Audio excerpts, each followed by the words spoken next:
Share বাজার রয়েছে তার অল টাইম হাইয়ের কাছে।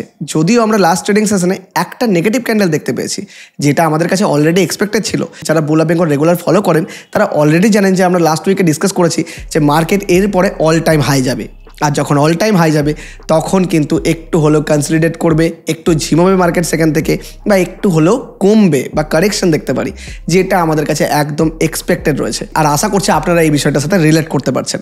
যদিও যেখান থেকে আমরা ডিসকাস করেছিলাম লাস্ট উইকে সেখান থেকে মার্কেট অনেকটাই আজকে বেড়ে গেছে।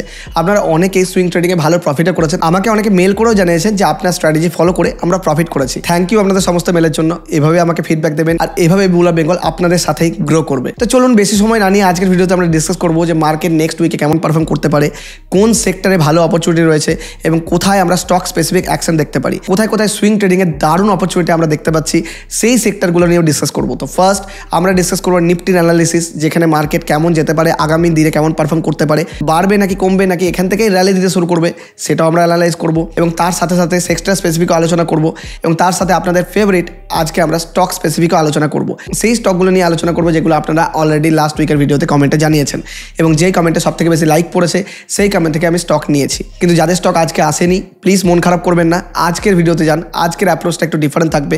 আজকের ভিডিওতে সব থেকে বেশি যেই স্টক নিয়ে আমি কমেন্ট পাবো, মানে আপনারা কমেন্টে লিখুন কোন কোন স্টক নিয়ে আমরা আলোচনা চাইছেন, আর সেই কমেন্টের মধ্যে এটাও লিখবেন যে কেন চাইছেন যে আমি সেই স্টকটা নিয়ে আলোচনা করি, রিজনটাও দেবেন।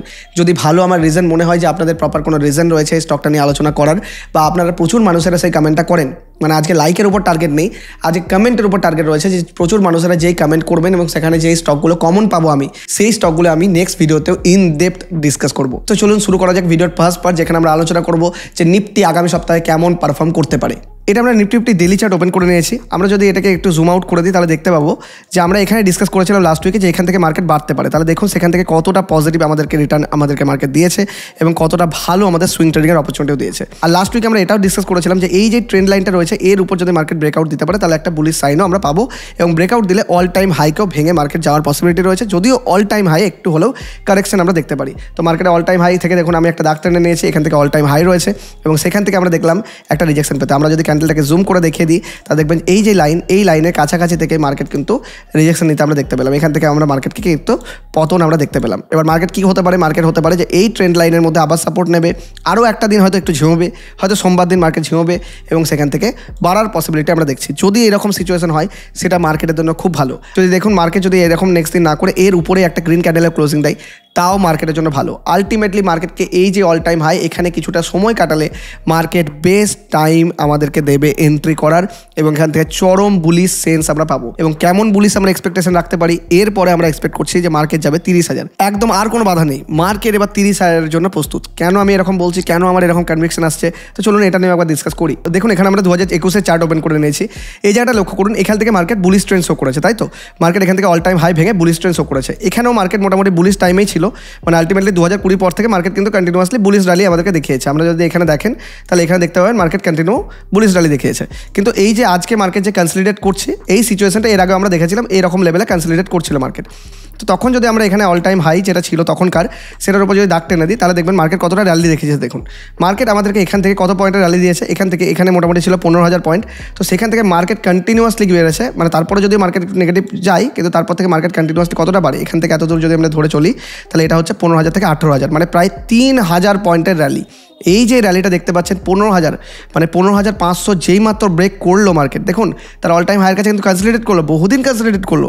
এমন নয় যে মার্কেট খারাপ পারফর্ম করলো, যখন অল টাইম হাইয়ের কাছে কনসলিডেট করে তখন কিন্তু স্টক স্পেসিফিক অ্যাকশন আমাদের কাছে ভরপুর পাওয়া যায়।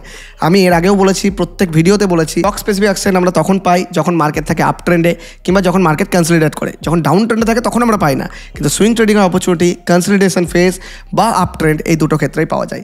আর এখানে প্রচুর মানুষ টাকা কামিয়েছেন।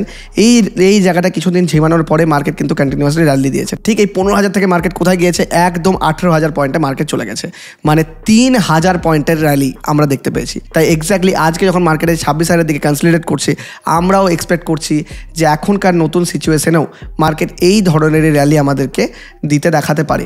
মানে মার্কেটের নেক্সট আমরা যেখানে গিয়ে একটা বড় রকম রিজেকশন আমরা পেতে পারি সেটা প্রায় 30,000-এর ধারে কাছে। কেন? কারণ 30,000 আপনি বলতে পারেন একটা ইমোশনাল লেভেলও অবশ্যই, কারণ ধরুন 30,000 লেভেল, এটা সবাই এখানে এসে একটা প্রফিট বুকিংয়ের সিন আসতে পারে বা এখানে এসে সবাই মোটামুটি একটা র্যালি এন্ড এক্সপেক্ট করতে পারে। তো এখানেও আবার মার্কেট কনসলিডেট করতে পারে, কিন্তু এর মিডিলে যতগুলো আপনি মার্কেটে কনসলিডেশন পাবেন, মানে মানে এর মিডিল এমন না যে মার্কেট এইভাবে বেড়ে যাবে, এর মিডলে মার্কেট এরকম করে বাড়লো আবার কমলো, বাড়লো আবার কমলো, আবার বাড়লো আবার কমলো, এরকমভাবে যেতে পারে মার্কেট। তো এটাও কিন্তু একটা আপ ট্রেন্ডেরই র্যালি, তো এটার জন্য প্রস্তুত থাকুন আর এই সময় ইনভেস্টেড থাকুন। কিন্তু মার্কেটের মধ্যে কোনোই কি নেগেটিভ সিচুয়েশন নেই? হ্যাঁ আছে। লাস্ট দিন যদি আপনি চেক করেন তাহলে দেখুন এটা আমরা ডলার রুপিসের ইন্ডেক্স ওপেন করে নিয়েছি। মানে এখানে দেখুন লাস্ট উইকে ডলার কিন্তু স্ট্রেংথেন হয়েছে, মানে লাস্ট প্রায় এতগুলো ট্রেডিং সেশনের মধ্যে রুপিস এতটা বেশি ফল করেছে, মানে এটা বেড়েছে, মানে আপনি ধরতে পারেন যে রুপিসের ভ্যালু কমেছে। এখানে ইউএস ডলারের দাম বেড়ে গেছে, মানে এখন $1 ইকুয়াল টু $89, মানে বুঝুন এই লেভেলে এসে ট্রেড করছে। আর ক্যান্ডেলটা সাইজ দেখুন, একদম মারুবুজুর মতো বড় ক্যান্ডেল কিন্তু বানিয়েছে। আর এটাই হচ্ছে মার্কেটের মধ্যে সব থেকে বড় একটা কনসার্নিং বিষয়, যে রুপিস প্রত্যেক দিন ফল করতে আমরা দেখতে পাচ্ছি রুপিসকে। কারণ দেখুন রুপিস কোথায় থেকে শুরু করেছিল, প্রায় 85 থেকে শুরু করলো। 85-তে আমরা ভাবলাম যে এখানে রুপিসের প্রাইস ঘুরবে, কিন্তু না, এখান থেকে বেড়ে কন্টিনিউ কোথায় হলো 88-তে। 88 পরেও আর ফল করতে শুরু হলো, আমরা ভাবলাম যে না এবার দারুণ ফল করবে, তা তো হলোই না। আরবিআইও চেষ্টা করছে এই ফলকে আটকানোর, কিন্তু উপরন্ত রুপিস আরও বেশি উইক হয়ে গেল, মানে ডলারের ইন্ডেক্স বেড়ে গেল, ডলার বেড়ে গেল। এখন $1 ইকুয়াল টু 89 রুপিস, যেটা অনেক বেশি হাই। এবার এই সিচুয়েশনে এখন কি হচ্ছে, এই সিচুয়েশনে যদি আপনি লক্ষ্য করেন লাস্ট উইকের আপনি যদি দেখেন, লাস্ট উইকেও দেখবেন একটা দিন আপনার এফআইআই সেল করেছিল, আবার লাস্ট ট্রেডিং সেশনেও দেখবেন 1700 কোটি টাকা সেল কিন্তু এফআইআই করেছিল। কেন বলুন তো? এফআইআই সেল করছে এমন নয় যে আমাদের মার্কেট হাই ভ্যালুয়েশন চলছে, এফআইআইকে সেল করতেই হবে এই টাইমে।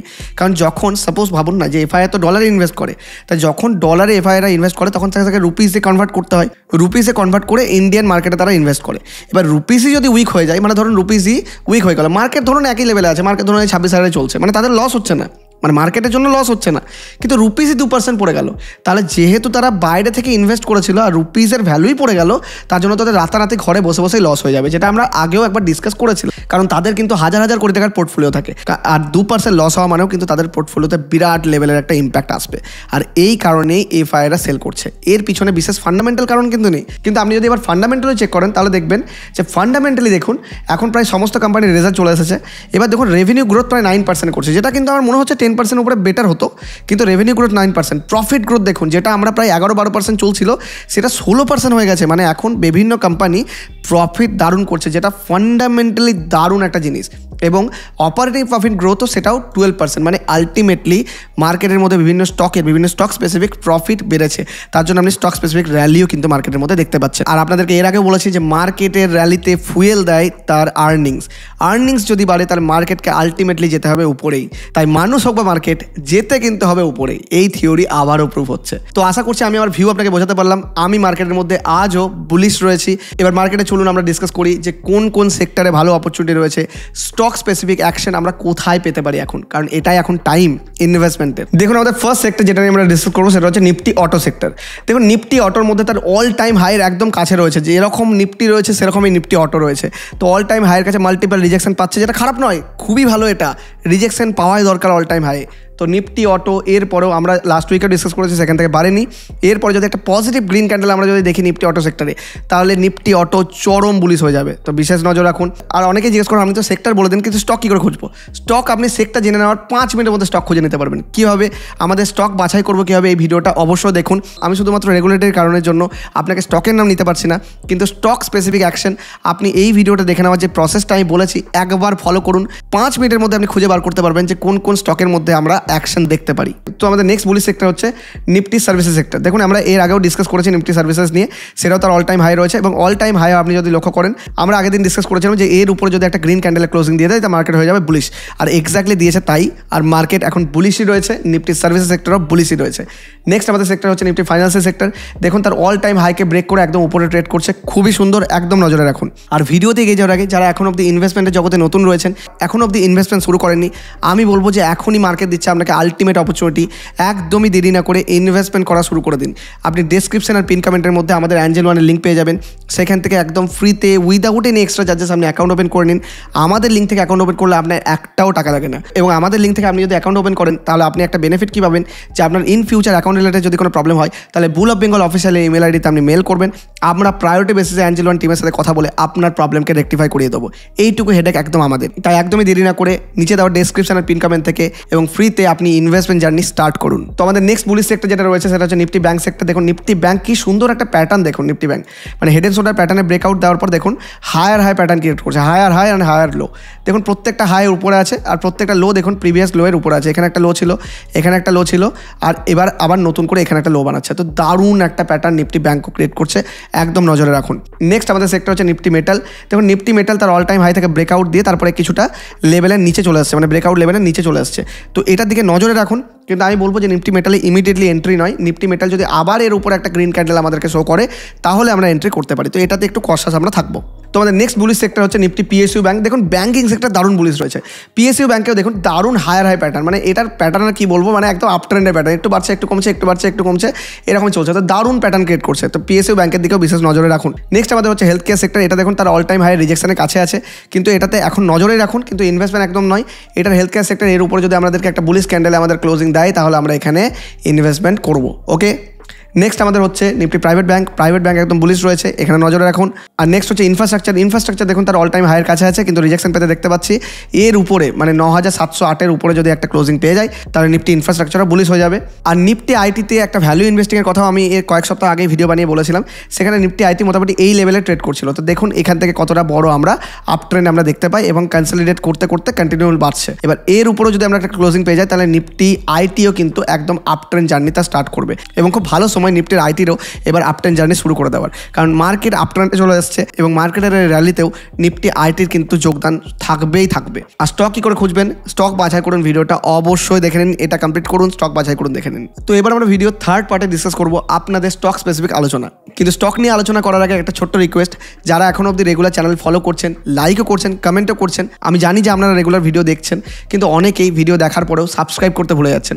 দেখুন আপনার কাছে একটা ছোট্ট রিকোয়েস্ট যে আপনার এই একটা সাবস্ক্রাইব করতে একটিও টাকা লাগে না, কিন্তু আপনার এই একটা সাবস্ক্রাইব আমাকে মোটিভেশন দেয় এরকমই আরও ইনফরমেটিভ ভিডিও নিয়ে আসার জন্য। তাই আপনারা যদি চান যে আমি এভাবেই জার্নি কন্টিনিউ করি তাহলে অবশ্যই আপনারা চ্যানেলটি সাবস্ক্রাইব করতে ভুলবেন না, প্লিজ সাবস্ক্রাইব করে নেবেন। তো আমাদের ফার্স্ট কমেন্টে মিস অনেসা লিখেছেন যে tata motors passenger and commercial নিয়ে একটু বলবেন দাদা সম্ভব হলে। দেখুন আপনি এখানে টাটা মোটরস প্যাসেঞ্জার আর কমার্শিয়াল দুটো ভেহিকেল নিয়ে বলেছেন, মানে দুটো আলাদা আলাদা স্টক নিয়ে বলেছেন। তো আমরা দুটো স্টক নিয়ে তো একটা ভিডিওতে ডিসকাস করতে পারবো না, তো আমরা এখানে শুধুমাত্র প্যাসেঞ্জার ভেহিকেলস নিয়ে ডিসকাস করছি, যেটা টিএমপিভি নামে ট্রেড করে, টাটা মোটরস প্যাসেঞ্জার ভেহিকেল। তো চলুন টাটা মোটরস প্যাসেঞ্জার ভেহিকেলকে আমরা ডিপলি অ্যানালাইজ করছি। আর এই ভিডিওতে আমরা ফান্ডামেন্টাল অ্যানালাইসিস করবো, কারণ টেকনিক্যাল অ্যানালাইসিস কম বেশি সকলেই জানে, তাই ওটা নিয়ে আমি আপনাদের টাইম ওয়েস্ট করলাম না। আমি স্টকের ফান্ডামেন্টাল ডিসকাস করবো, কারণ একটা স্টক বাড়বে কি কমবে সেটা টেকনিক্যালের থেকে ফান্ডামেন্টালি বেশি বলবে। তো আমরা টাটা মোটরস প্যাসেঞ্জার ভেহিকেল আমরা ওপেন করে নিয়েছি। এর বিজনেস মডেল আপনারা সবাই জানেন। এখন টাটা মোটরস প্যাসেঞ্জার ভেহিকেল আর টাটা মোটরস কমার্শিয়াল ভেহিকেল দুটো আলাদা আলাদা ডিমার্জ হয়ে গেছে কোম্পানি, ঠিক আছে। প্যাসেঞ্জার ভেহিকেলের মধ্যে কারা আছে, প্যাসেঞ্জার ভেহিকেলের নর্মালি জাগুয়ার ল্যান্ড রোভার থেকে এখানে সবথেকে বেশি বেনিফিট পাওয়া যায়। জাগুয়ার ল্যান্ড রোভারই কোম্পানির মধ্যে মোটামুটি 80% তাদের যেই সেলস গ্রোথ প্রফিট গ্রোথ হয় সেখানে 80% কন্ট্রিবিউশন জাগুয়ার ল্যান্ড রোভারের রয়েছে। তো তারা মেনলি এই বিজনেসটা করে, তো প্রিমিয়াম সেগমেন্টের বিজনেস করে। আর বাকি লরি টরি যেগুলো বানায়, মানে টাটার যেগুলো প্যাসেঞ্জার ভেহিকেল আছে তার মধ্যে সেই কাজগুলো করে, কিন্তু মেন যে ইনকাম নিয়ে আসে সেটা হচ্ছে জাগুয়ার ল্যান্ড রোভারের কাছ থেকে। আর এটা বিভিন্ন দেশে তার বিজনেসও আছে, north America, UK, Europe, China, সব কিছুর মধ্যেই রয়েছে। তো ব্যাপার হচ্ছে আমি আর ডিপলি গেলাম না, আমরা সবাই জানেন টাটা মোটরস নিয়ে। ব্যাপার হচ্ছে এই কোম্পানিটা মোটামুটি ওই জুন জুলাইয়ের পর থেকে ডাউন হতে লেগেছে এবং কন্টিনিউয়াসলি ডাউন ট্রেন্ডে রয়েছে। তো আমরা যদি এর কোয়ার্টারলি রেজাল্টে চেক করি তাহলে দেখবেন যে কোয়ার্টারলি রেজাল্টে জুন জুলাইয়ের পর থেকে দেখুন, এর আগে দেখুন তার সেপ্টেম্বর 2022 থেকে আমরা চেক করছি, দেখুন সব ডাবল ডিজিটের গ্রোথ দেখতে পাচ্ছেন। তো ডাবল ডিজিটের গ্রোথ মানে কি 29, 22, 35, 42, 32, 24, 12 কমে গেছে অবভিয়াসলি, কিন্তু ডাবল ডিজিটে গ্রোথ করছে। কিন্তু তারপর জুন 2024-এর পর থেকে দেখুন 4% -20%, মানে জুন 2024-এর পরে দেখুন ডাইরেক্টলি মাইনাসে চলে গেল এই কোম্পানিটা।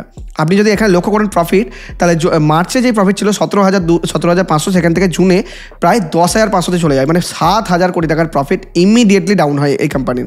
তারপরে কোথায় যায় প্রফিট, 3,500 কোটি টাকার প্রফিট হয়ে যায়। আর আপনি যদি লক্ষ্য করেন এখানে দেখুন সেলসও কন্টিনিউয়াসলি ডাউন, মাইনাসে সেলস চলে যায়, মানে 1,07,000 কোটি টাকার সেলস থেকে 83,000 কোটি টাকা, কত ডাউন।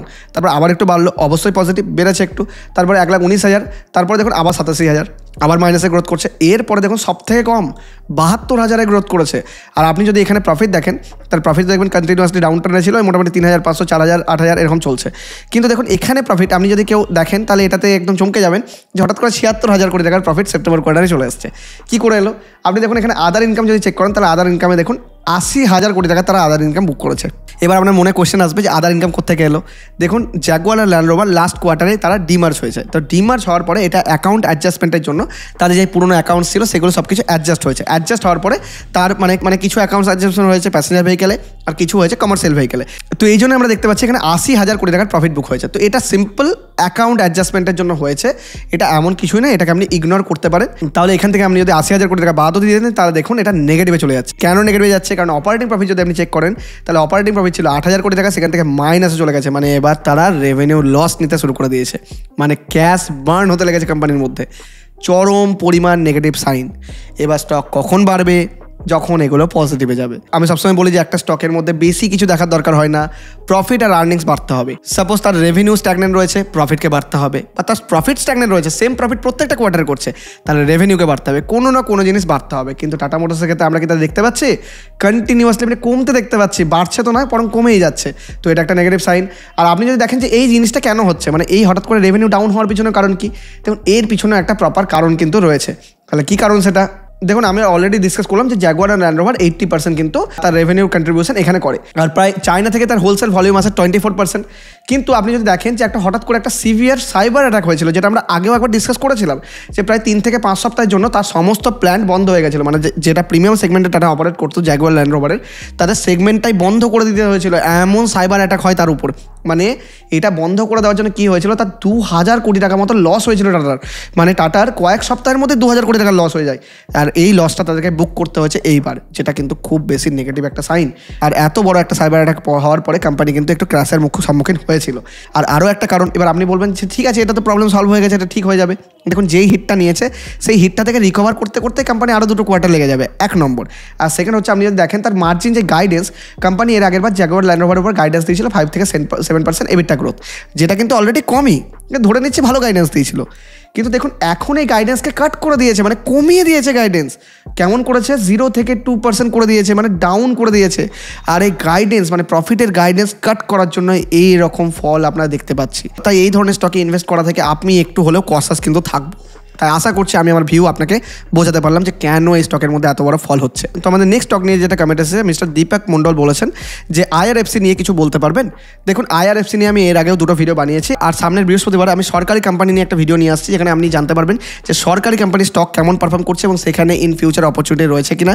সেই সমস্ত সরকারি কোম্পানি নিয়ে আমি ডিসকাস করবো, কারণ আপনারা প্রচুর সরকারি কোম্পানি নিয়ে আমাকে কমেন্ট করেন। তো সেই ভিডিওতে আমরা এখানে ডিসকাস করবো। আর IRFC নিয়ে অলরেডি আমি অনেকবার ডিসকাস করেছি, তাই এটাকে আমি বাদ দিলাম। আমি IRFC ভিডিওর লিঙ্ক আপনার ডেসক্রিপশনে দিয়ে দেবো, আপনি প্লিজ একবার চেক আউট করে নেবেন। তো আমাদের নেক্সট কমেন্ট যেটা এসেছে, মিস্টার রজত দণ্ডবাদ বলছেন যে কোহেন্স লাইফ সায়েন্স এই স্টকটা নিয়ে ডিসকাস করুন প্লিজ।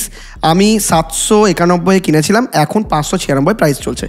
তো চলুন কোহেন্স লাইফ সায়েন্স নিয়ে একবার কথা বলি। দেখুন কোহেন্স লাইফ সায়েন্সে আমরা যদি একটু বিজনেস মডেল পড়ি, এটা মেনলি হায়দ্রাবাদের CDMO কোম্পানি। CDMO কোম্পানি মানে এরা মেনলি মেডিসিন ম্যানুফ্যাকচারিং করে, মেডিসিনের ফর্মুলা ম্যানুফ্যাকচার করে, এটাই এদের কাজ রয়েছে। আর মেনলি ফার্মা CDMOতে তারা অপারেট করে, খুব বড় ফার্মা CDMO কোম্পানি। স্পেশালিটি কেমিক্যালসের মধ্যে অপারেট করে, কারণ ওষুধ বানায় সেগুলোতে কেমিক্যালসের প্রয়োজন রয়েছে, ফর্মুলেশনসের কেমিক্যালসের প্রয়োজন রয়েছে, ফর্মুলেশন অ্যান্ড আদার সার্ভিস এগুলো সব কিছুই তারা কেটার করে। তো আমি বেশি ইনডেপথ গেলাম না। আমরা যদি কোয়ার্টারলি রেজাল্ট চেক করি তাহলে দেখতে পাবো যে দেখুন কোয়ার্টারলি রেজাল্ট তাদের কিন্তু এই কোম্পানি মাইনাস প্লাস একটা স্ট্যাগনেন্ট ছিল। আপনি যদি এখানে দেখেন যে 278, 354 এমনি করে কন্টিনিউয়াসলি বাড়তে 600 অব্দি গেছিল। লাস্ট সেপ্টেম্বর 2024-এ 161% কোম্পানি গ্রো করেছে, এটা ছিল তাদের পিক গ্রোথ। তো দেখবেন কোনো কোম্পানি ভালোভাবে প্রফিট মার্জিন গ্রোথ করছে, রেভিনিউ গ্রোথ করছে, কিন্তু সে তার একটা পিক পয়েন্টে আসে, মানে মাঝে মধ্যে তার কোম্পানির পিক হয়ে যায় যে হাইয়েস্ট গ্রোথ করে, কিন্তু তারপরে বাচ্চাকে সে গ্রোথ ডাউন হয়ে যায়। তখন আপনি কি দেখতে পাবেন যে কোম্পানি গ্রো করা সত্ত্বেও সেই কোম্পানির কিন্তু শেয়ার প্রাইসে ফল দেখতে পাবেন। কেন? কারণ হাইয়েস্ট পিক করার পরে ফল হয়েছে। তাই এখানেও তাই 161% গ্রোথ করেছিল, এটা হাইয়েস্ট ছিল। আর তার পরের কোয়ার্টারে এটা ফল হলো 39, কিন্তু দেখুন আবারও বেড়ে গেল 232, মানে 840 কোটি টাকার প্রফিট করলো। তারপর দেখুন 12% গ্রোথ করলো, তারপর দেখুন মাইনাসে গ্রোথ করলো, মানে লাস্ট কোয়ার্টারের গ্রোথ খুব খারাপ, লাস্টের 2টো কোয়ার্টার তো চরম খারাপ। আর আপনি যদি দেখেন যে এই টাইম ফ্রেমের মধ্যে কোম্পানি বেড়েছে, মানে আলটিমেটলি 72 থেকে 138 কোটি টাকায় চলে গেছিলো, কিন্তু ডিসেম্বরের পর থেকে মোটামুটি 83 থেকে 117 একটু বেড়েছিল মাঝে, কিন্তু তারপরে দেখুন কন্টিনিউয়াসলি ফল 46-66 কোটি টাকা। এর ব্যাপার হচ্ছে যে কোম্পানি মোটামুটি যা দেখতে পেলাম মোটামুটিই ফান্ডামেন্টাল, মানে খুব বেশি ভালোও নয় খুব বেশি খারাপও নয়, কিন্তু তার সত্ত্বেও কোম্পানি কেন ফল করছে এটার পিছনে আরও একটা ডিফারেন্ট স্টোরি রয়েছে। কি স্টোরি? আপনি যদি লক্ষ্য করেন যে এর ম্যানেজিং ডিরেক্টর রেজিগনেশন দিয়ে দিয়েছে অক্টোবরেই, মানে কোম্পানির সেলস প্রফিট ডাউন হওয়ার জন্য তো এখান থেকে কোম্পানি ডাউন হতে লেগেছিল, কিন্তু দেখুন না 600 কোটি টাকা থেকে ডাইরেক্ট 300 কোটি টাকা, মানে হাফ হয়ে গেল হঠাৎ করে রেভিনিউ। তাহলে ডাউন হওয়া তো স্বাভাবিকই ব্যাপার। এর ব্যাপার হচ্ছে সেই কোম্পানি হঠাৎ করে ম্যানেজিং ডিরেক্টর রিজাইন করে দিল। এটা কিন্তু খুব বেশি একটা cautious point. Immediate resignation of the managing director doctor V Prasada Raju, এইটার জন্য কোম্পানি হঠাৎ করে মানে যেদিন তিনি রেজিগনেশন দিলেন সে 10% কোম্পানির শেয়ার প্রাইস ফল হয়েছিল। আর কি হলো এটা থেকে নেগেটিভ ইম্প্যাক্ট কিসের, যে দেখুন লস ইন লিডারশিপ চলে গেল, এক্সিকিউশন প্রবলেম, মানে নেক্সট যে ইয়েগুলো আছে সেগুলো এক্সিকিউট কী করে হবে, যে প্ল্যানগুলো রয়েছে, ইনভেস্টার কনফিডেন্স নেই, ইনভেস্টার ভাবছে যাকে দেখে আমরা ইনভেস্ট করেছিলাম সেই তো নেই এখন কোম্পানিতে, প্রবলেম। আর সাকসেস অ্যান্ড আনসার্টেনটি, কোনো সাকসেস অ্যান্ড প্ল্যান তারা করেনি, মানে এরপরে কে হবে, এরপরে কে ভালো করে গ্রোথ করাবে কোম্পানিতে সেরকম কোনো প্ল্যান নেই। আর সবথেকে বড় একটা নেগেটিভ যদি আপনি দেখেন, এটাও অক্টোবরে হয়েছে যে US FDA issues a major regulatory action against Cohance Hyderabad for triggering panic selling, মানে এটাতেই প্যানিক সেলিং হয়েছে। কি করেছে এটা সিভিরিটি, মানে ওএআই মানে এই যে রেগুলেটরি বডি রয়েছে তারা সেকেন্ড হাইয়েস্ট সিভিরিটি দিয়েছে মানে এটার উপর। মানে এর থেকে তার রিস্ক কী হতে পারে, যে বিজনেস রিস্ক রয়েছে। দেখুন OAI can lead the import bans, licensing issues and facility closure, মানে কি করতে পারে যদি এই জিনিসগুলো তারা ঠিক না করে তাহলে ক্লোজিং অবধি হয়ে যেতে পারে কোম্পানির, মানে ফ্যাসিলিটি বন্ধ করে দেবে, বিভিন্ন ফর্মুলেশন বন্ধ করে দেবে, তাদের উপর ব্যান চাপিয়ে দেবে। আর এই ধরনের নিউজ যদি আপনি শোনেন তাহলে আপনি ইনভেস্টার হয়ে ভাববেন কি, আপনার কি ভয় লাগবে না লাগবে না যে আপনি যে কোম্পানিতে ইনভেস্ট করেছেন সেই কোম্পানি হঠাৎ করে বন্ধ হয়ে যেতে পারে, সেই কোম্পানি হঠাৎ করে একটা ফ্যাসিলিটি বন্ধ করে দিতে পারে, ব্যান চলে আসতে পারে। তাহলে বুঝতে পারছেন তো প্যানিক সেলিংয়ের আসল রিজন কি। তো ফান্ডামেন্টাল তো অবভিয়াসলি রয়েছে, তার সাথে সাথে মেন কিছু কি ইস্যুসও রয়েছে। ম্যানেজিং ডিরেক্টর ছেড়ে দেওয়া, এটার পিছনে একটা ঘোটালা কিছু থাকবে না থাকবে এটা পরে জানা যাবে, এটা এখনো অবধি বোঝা যাচ্ছে না। তার পিছনে আরও রয়েছে দেখুন ইউএসএফডি এর একটা অ্যাপ্রুভেলের প্রবলেম রয়েছে, মানে তাদের উপর একটা ব্যান চাপানোর একটা ভয় রয়েছে। তো এই ধরনের সিচুয়েশন কোম্পানির মধ্যে চলছে, যেটা খুব বেশি একটা কসাস পয়েন্ট। তো নেক্সট কমেন্ট যেটা এসেছে মিস্টার বর্ণালী পুরকাস্তে বলেছেন যে ইরকন নিয়ে আলোচনা করলে খুব ভালো হবে, অনেক উপকৃত হবো। তো ম্যাম আমি বলতে চাইবো যে ইরকন নিয়ে আমরা এই বৃহস্পতিবার একটা ভিডিও নিয়ে আসছি, এই বৃহস্পতিবারের ভিডিওতে আমরা ইনকন স্টক নিয়েও ডিসকাস করবো। এখানে সমস্ত সরকারি কোম্পানির স্টক নিয়ে আমরা ডিসকাস করবো, সেখানে 7টা কোম্পানি নিয়ে আমরা ডিসকাস করবো টোটাল। তো অবভিয়াসলি ভিডিওটা মিস করবেন না। আমি এই ভিডিওটা আগামী বৃহস্পতিবার সন্ধ্যে 8:30টার সময় পোস্ট করবো, অবশ্যই দেখতে ভুলবেন না, ইন ডেপথ নলেজ ওখানে পাবেন। তো আমাদের next comment mister Shankar Das করেছেন যে ভারত ইলেকট্রনিক্স মানে বিএল নিয়ে আমরা মতামত জানান। চলুন বিএল নিয়ে একবার ডিসকাস করি। বিএল খুব ভালো মাল্টি ব্যাগার রিটার্ন আমাদেরকে এনে দিয়েছে, তো বিএল নিয়ে একবার ডিসকাস করা যাক। যেমন বিএল ভারত ইলেকট্রনিক্স লিমিটেড, এটা কি কাজ করে, BL mainly a manufactures the supplier of the electronic equipment system for the defence sector, মানে মেনলি আমাদের ইন্ডিয়ান ডিফেন্স সেক্টরে এদের কাজ সব থেকে বেশি। তারা কী কী কাজ করে আপনি যদি দেখেন তাদের কাজের পার্টগুলো, তা দেখবেন ডিফেন্স সেক্টরে মেনলি কাজ করে, ডিফেন্সের মধ্যে নন ডিফেন্সের মধ্যে তারা কিছু কিছু কাজ করে এবং এক্সপোর্টও তারা করে, মানে একটা কোম্পানির transmit received module data link, মানে বিভিন্ন রকম টেকনিক্যাল ডেভেলপমেন্টে তারা কাজ করে। ডিফেন্স সেক্টর থেকে তাদের রেভিনিউ আছে 90%। তো ডিফেন্স সেক্টরের উপর এরা খুব বেশি ডিপেন্ডেন্ট, আর নন ডিফেন্সের উপর সেরকম ডিপেন্ডেন্ট নয়, কারণ ডিফেন্স সেক্টরে এরা বিভিন্ন রকম জিনিস বানায়, যেমন ধরুন ইলেকট্রনিক ওয়ারফেয়ার সিস্টেম, তারপর স্ট্র্যাটেজিক বিজনেস ইউনিট, তারপরে বিভিন্ন রকম এসবিইউ, নেটওয়ার্ক, সাইবার সিকিউরিটি, এগুলো সব বানায়, মানে মেন ডিফেন্সের একদম গোড়া থেকে শুরু করে সব কাজ এরা করে। তো এই জন্য আমরা স্টক প্রাইসের উপর দারুণ লেভেলের বুম কিন্তু দেখেছি এবং এই স্টক কন্টিনিউয়াসলি আপ ট্রেন্ডে আছে। মানে যখন মার্কেট ফলো করেছিল এই স্টক কিছুটা কারেকশন দেখিয়েছিল, এমন কিছু ফল করেনি, কন্টিনিউয়াসলি আপ ট্রেন্ডে আছে, মানে দারুণ স্টকের মধ্যে পড়ে। মানে এই ধরনের স্টক টেকনিক্যাল লেভেলে দারুণ শো করছে এখন। আর আপনি যদি দেখেন যে এর ফান্ডামেন্টালি যদি আমি চেক করেন তাহলে দেখুন ফান্ডামেন্টালি আপনি দেখুন 2022 থেকে আমি চেক করছি 7%, 12%, 2% একটু কমেছিল, আবার 12, 1, আবার কমলো, আবার বাড়লো, আবার কমলো, এভাবে কন্টিনিউ বাড়ছে। তো ডাবল ডিজিটের গ্রোথ কিন্তু দেখিয়েছে। কিন্তু এখন ডিসেম্বরের পর থেকে মার্চের কোয়ার্টার আপনি লক্ষ্য করুন, মার্চের কোয়ার্টারে দেখুন এই কোম্পানিটা 6% গ্রোথ করেছে, মানে 5,000 থেকে 9,000, মানে আলটিমেটলি কোয়ার্টার বেড়েছে। কিন্তু ইয়ার অন ইয়ার মানে আপনি যদি এর মাস থেকে তুলনা করেন তাহলে সেখান থেকে এমন কিছু বাড়েনি, মাত্র 6% বেড়েছে। আর তারপর আবার 4% বেড়েছে, মানে আবার কমে গেল 9 থেকে ডাইরেক্টলি কমে 4,000 হয়ে গেল, যেটা খুব নেগেটিভ। আর এখানে যদি আপনি অপারেটিং প্রফিটও চেক করেন তা দেখুন 31 থেকে কমে গিয়ে 28 হয়েছে, এটাও নেগেটিভ। তো এবং আপনি যদি প্রফিট চেক করেন একটা দারুণ মজার জিনিস দেখুন আপনি মার্চ কোয়ার্টারের প্রফিটে দেখুন 2,000 কোটি টাকার উপর প্রফিট হয়েছে, কিন্তু দেখুন জুন কোয়ার্টারের প্রফিটটা কমে কতটা ডাউন হয়। আর ঠিক এই জুন কোয়ার্টারের পর থেকেই কোম্পানির শেয়ার প্রাইসে ফল আমরা দেখতে পেয়েছি। কিন্তু আবারও দেখুন সেপ্টেম্বর কোয়ার্টারে আবারও কোম্পানি পিক নিতে লেগেছে, আবারও কোম্পানি 1,200 কোটি টাকার প্রফিট করেছে। আর আপনি যদি দেখেন যে এই 28% ওপিএম থেকে বাড়িয়ে 21% করে দিয়েছে, মানে একটু ওপিএমও বাড়িয়েছে। তো এই ধরনের কোম্পানির ফান্ডামেন্টাল আমরা খুব ভালো দেখতে পাচ্ছি। আর যেহেতু এই প্রফিটটা বাড়িয়েছে, আবার এখানে দেখুন 4,000 কোটি টাকা থেকে সেলস আবার 5,000 কোটি টাকায় বাড়িয়ে দিয়েছে, তার জন্য কোম্পানির শেয়ার প্রাইসও আমরা আবার পড়ে যাওয়ার পরে আবার উঠতে আমরা দেখতে পাচ্ছি, যেটা আপনি নিজেরাও রিয়েলাইজ করতে পারছেন। তো খুব ভালো ফান্ডামেন্টালের মধ্যে পড়ে, কিন্তু তার অল টাইম হাই ব্রেক করে উপরে যাবে কি যাবে না এটা ডিপেন্ড করছে যে এ যেন এর পরের বারও খুব ভালো রেজাল্ট করতে পারে। মানে মনে রাখবেন, কোনো কোম্পানি হঠাৎ করে একবার ভালো রেজাল্ট করলে হবে না, 2টো কোয়ার্টার ভালো করতে হবে। 2টো কোয়ার্টার যদি ভালো করে তা সেই কোম্পানির মধ্যে একটা পজিটিভ ইম্প্যাক্ট আসবে। তো ওভারঅল বিএলকে আমাদের নজরে মোটামুটি ভালো কোম্পানির মধ্যেই দেখা হচ্ছে। তো আমাদের নেক্সট যেটা কমেন্ট এসেছে, মিস্টার সুনীলমল দত্ত বলেছেন যে ইরেডা, মাসগাঁও ডক আর জেনটেক নিয়ে কিছু বলবেন দাদা। তো সবগুলো নিয়ে একসাথে ডিসকাস করা যাবে না, তার মধ্যে বেশিরভাগ সরকারি কোম্পানি রয়েছে। আমি এই বৃহস্পতিবার ভিডিওতে এটা করে দেবো ডিসকাস। তো জেনটেক নিয়ে আজকে আমরা এই ভিডিওতে ডিসকাস করব। জেনটেকে প্রচুর মানুষ ইনভেস্টর রয়েছেন এবং প্রচুর মানুষকে মাল্টি ব্যাগার রিটার্ন কিন্তু জেনটেকে দিয়েছে। আমিও একটা টাইম জেনটেকে ইনভেস্ট করেছিলাম এবং সেখান থেকে ভালো একটা রিটার্নও নিয়ে এসেছি। তো জানি যে সবার পোর্টফোলিওতে জেনটেক থাকারই কথা, খুব স্বাভাবিক এটা। কিন্তু প্রবলেমটা কি হচ্ছে, দেখুন জেন টেকনোলজি আপনি যদি লক্ষ্য করেন, এই শেয়ারটা কিন্তু ভোলাটাইল। যদিও মাল্টি ব্যাগার রিটার্ন কিন্তু এনে দিয়েছে জেন টেকনোলজি, কিন্তু অনেক আগে জেন টেকনোলজি মোটামুটি ওই জানুয়ারি থেকেই প্রায় কালেক্ট করতে শুরু করে দিয়েছে। তো এটার পিছনে কী রিজন কী রয়েছে দেখুন, লাস্ট সেপ্টেম্বরে আপনি যদি চেক করেন তাহলে সেপ্টেম্বরে দেখুন এই কোম্পানিটা পিক এসেছিল। আমি বলেছিলাম না একবার পুরো পিক হয় প্রত্যেকটা কোম্পানির। তো পিক কত এসেছিল, 263% কোম্পানি গ্রো করেছিল। মানে 255 কোটি টাকার রেভিনিউ, তারপরে একটু কমে গেছে 242 কোটি টাকার রেভিনিউ, কিন্তু ইয়ার অন ইয়ার গ্রোথ করেছিল 263%, যেটা দারুণ গ্রোথ। কিন্তু আবার ডিসেম্বর কোয়ার্টার, মানে যার পর থেকে অ্যাকচুয়ালি স্টক ফল হতে লেগেছে, সেখানে গ্রোথ দেখুন কি লেভেলের ডাউন, 52% গ্রোথ। মানে একদম 4 ভাগের 1 ভাগ গ্রোথ হয়ে গেল। মানে গ্রোথ একটু ডাউন নয়, প্রচুর ডাউন হয়েছে। আর আপনি যদি কোয়ার্টার অন কোয়ার্টারও দেখেন, তা 242 থেকে কমে কত হলো, 152, দুম করে স্টকটা পড়লো। এবং স্টকটা যেহেতু দুম করে পড়লো, তার প্রফিটও পড়ে গেল। প্রফিট পড়ে যাওয়া মাত্র স্টকের চার্ট প্রাইসও দেখবেন আপনি পড়েছে। সেটাই হয়েছে এই ঘটনাটা। আবার তারপরে দেখুন, আবার তারপরের কোয়ার্টারে আবার 150 কোটি টাকা বেড়ে ডাবল হয়ে গেল। তো মার্চের কোয়ার্টারেও দেখবেন কোম্পানি কন্টিনিউ বেড়েছে। তারপর দেখুন জুন কোয়ার্টার থেকে আবার নেগেটিভ। এবং এখানে যদি প্রফিট দেখেন, তার প্রফিট 114 কোটি টাকা থেকে আবার 53-62 কোটি টাকার মধ্যে প্রফিট চলে আসছে। তো প্রফিট এখানে ডাউন রয়েছে। আর আপনি যদি শেয়ার হোল্ডিং প্যাটার্ন চেক করেন, তাহলে দেখবেন যে কোম্পানি যে প্রোমোটার, সে 49 থেকে শেয়ার কমিয়ে 48-এ চলে আসছে। দেখি এফআইআর কাছে গেছে কিনা। এফআই দেখুন 6% থেকে কমিয়ে 5.94, মানে একটু কমিয়েছে। আর ডিআইও দেখুন প্রায় 1% ধারে কাছে কমিয়েছে, মানে 8.75 থেকে 7.9%। কিন্তু দেখুন এখানে যদি পাবলিক হোল্ডিং চেক করেন, তার 39 থেকে কিছুটা কমতে 37, 38, 36 এরকম কমেছিল। তারপর দেখুন এখন 35, 37, মানে পাবলিক হোল্ডিং কিন্তু এই যেই লাস্ট 2টো কোয়ার্টারে পাবলিক হোল্ডিং কিন্তু বেড়ে গেছে, মানে 35 থেকে বেড়ে 37-এ চলে গেছে। তো এটা কিন্তু একটা কসাস পয়েন্ট। যদি পাবলিকের কাছে শেয়ার যেতে শুরু করে দেয়, এটা খুব একটা ভালো লক্ষণ একদমই নয়। দেখুন যখন ডিফেন্স সেক্টরের উপর সরকার প্রচুর স্পেন্ডিং করেছিল, তখন এইসব কোম্পানি বেড়েছিল। আপনি যদি এই কোম্পানির বিজনেস মডেল দেখেন, আমি বিজনেস মডেলটা দেখাইনি, এটাও কিন্তু this company design and develop the manufacturing of the combat training solution, counter drones, তারপরে সলিউশন সিকিউরিটি ফোর্সেস, এইসব করেছিল। মানে এইসব বিজনেসে রয়েছে। কিন্তু এই এত ভালো একটা সেগমেন্টে থাকা সত্ত্বেও এই কোম্পানি প্রায় 40-50% কারেক্ট করে গেছে, মানে 50% ডাউন রয়েছে। আর আপনি যদি দেখেন যে এর কি পয়েন্টস কি রয়েছে, largest supplier of the simulation of the training equipment drone in India. দেখুন প্রবলেম হচ্ছে একটা, কি এর মধ্যে গভর্নমেন্টের ইনভলভ রয়েছে। কেন? কারণ গভর্নমেন্টের concern over government defence order piece. তো government defence order flow in the procurement can slow and unpredictable due to bureaucratic process and delays in the new contract announcement of receiving government clearance to added the new market business. তো এটা একটা বিশেষ negative point. আমি যদি check করেন, তাহলে order বুকও কিন্তু লামসি। Zen Technologies operates the defence simulation and the equipment supply space. তো where the business is inherently lumpy. কেন? কারণ এখানে ইররেগুলার অর্ডার আছে, গভর্নমেন্টের ডিলে আছে, প্রজেকশন এক্সিকিউশনের ডিলে আছে।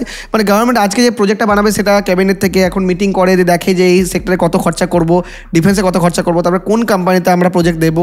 সেই কোম্পানির কাছে প্রজেক্ট আস্তে মানে অর্ডার আস্তে ডিলে হয়, তারপর প্রজেক্টের উপর ডিলে হয়, টাকা দিতে ডিলে হয়, এই ধরনের ডিলেগুলো রয়েছে। তো আলটিমেটলি দেখুন ডিফেন্স সেক্টরে কিন্তু প্রাইভেট প্লেয়াররাই একদিন ফিউচার করবে।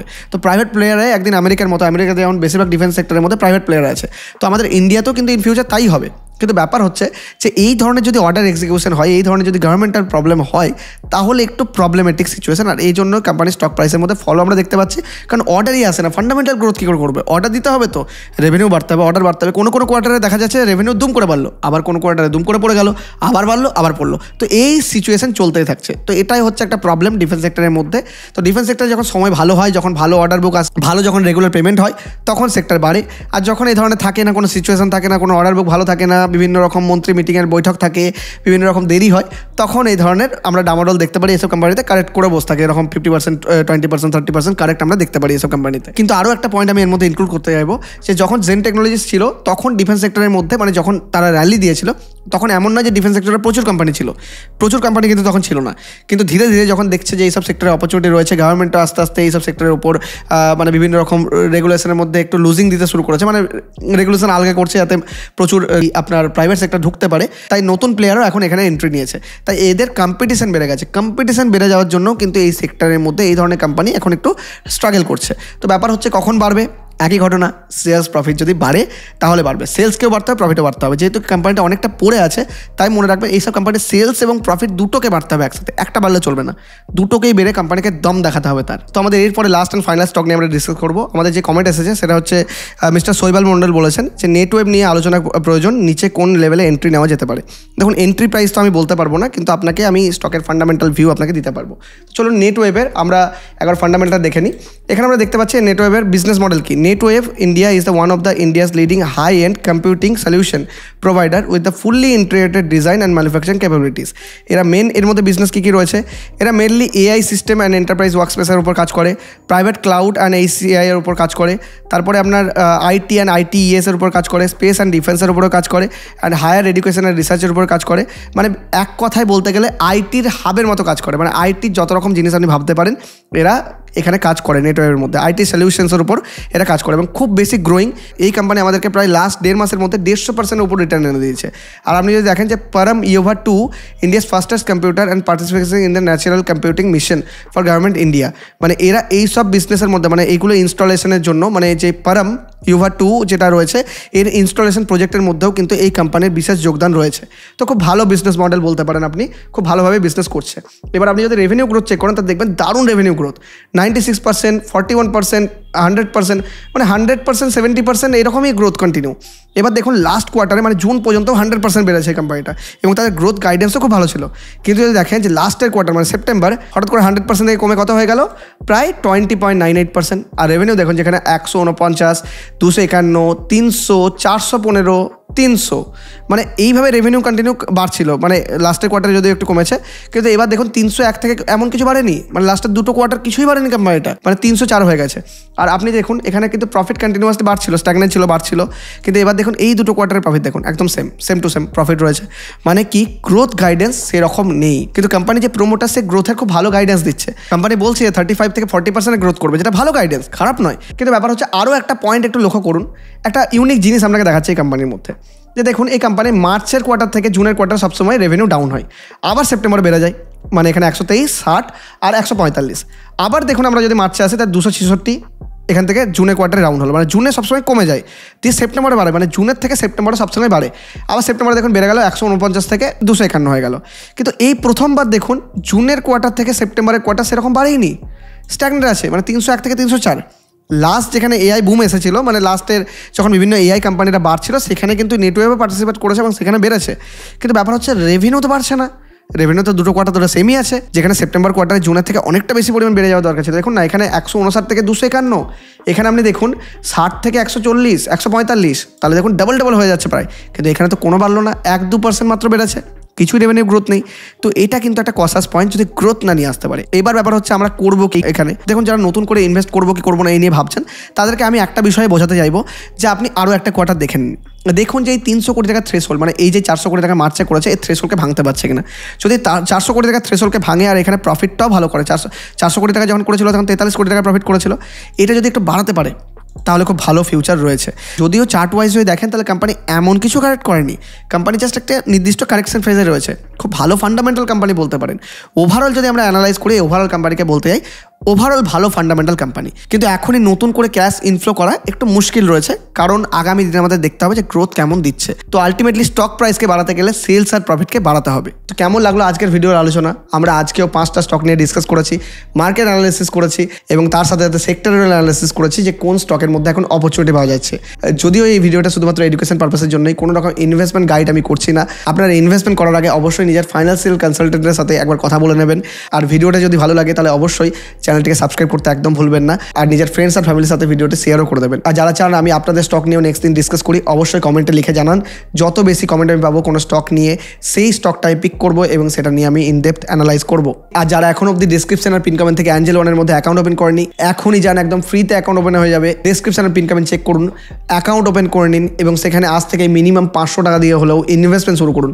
আমার উদ্দেশ্য হচ্ছে যে আপনাদেরকে ফাইন্যান্সিয়াল ফ্রি বানানোর, তা অবশ্যই ইনভেস্টমেন্ট স্টার্ট করুন। যদি আপনি অ্যাকাউন্ট ওপেন করে রেখে দেন তাহলে ফেসবুক টুইটারের মতনই ভুলে যাবেন। তাই ইনভেস্টমেন্ট করুন, হ্যাবিট ক্রিয়েট হবে আপনার। অনেক ধন্যবাদ।